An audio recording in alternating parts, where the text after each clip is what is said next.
ప్రతి మనిషిలో ఏదో ఒక లోపం లేని మనుషుడు ఈ భూమి మీద లేడు.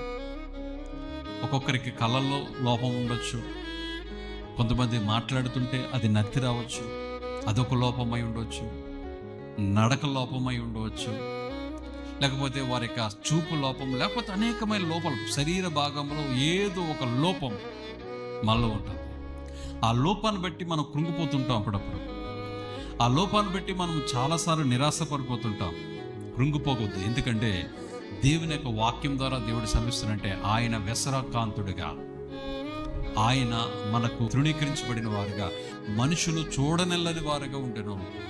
మనం ఒక్కొక్కసారి ఈ స్థితి నాకు ఎందుకు వచ్చిందంటే ఆ స్థితిలో దేవుడిని నేను మహిమపరచడానికి. లాజరుకి ఎందుకు మరణం వచ్చిందంటే లాజరు మరణం దేవునికి మహిమకరమే. వీడు గుడ్డివాడు ఎందుకు పుట్టాడని శిష్యులు అడిగితే వాడు గుడ్డివాడుగా పుట్టడానికి దేవునికి మహిమకరమే. ఒకవేళ నా జీవితంలో ఒక లోపం ఉందంటే ఆ లోపం దేవునికి మహిమకరమే.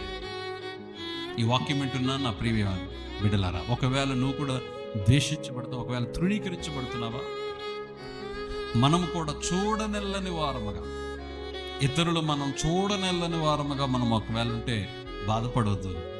ఆయన కూడా చూడనెల్లని వాడిగా ఆయన ఎవరి కోసం? నీ కోసం, నా కోసం, మనందరి కోసమే.